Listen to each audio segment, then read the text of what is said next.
The 31st lesson I have learned from the people of Broadway Church is that our calling is to invite people to fall in love with one another. Diamond and I were out speaking to some young religious leaders. I can't remember whether it was Arkansas or Texas or North Carolina or someplace else altogether. But he said something that rang true to me. He said that every Sunday we affirm our mission here at Broadway. And when we do, we say that as followers of Jesus Christ, we seek, welcome, and value all people. And Diamond said, while that's true, he says, I like to say that what our calling is and our mission is to invite people to fall in love with one another. And I thought about that Last Supper that Jesus had with his disciples and how he said to them at that Last Supper over and over again, love one another, love one another, love one another.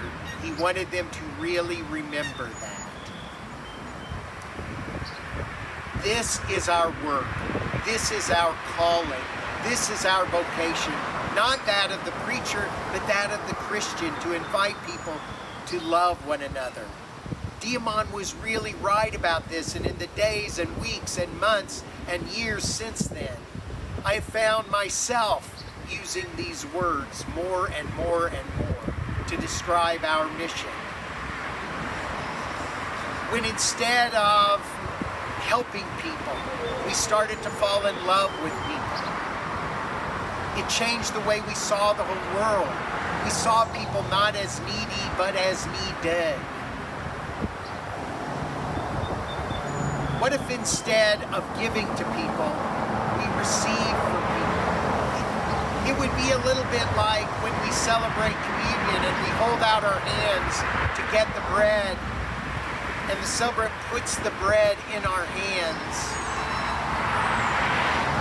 We are receiving Jesus, and we receive and welcome the gifts of all. We are receiving Jesus.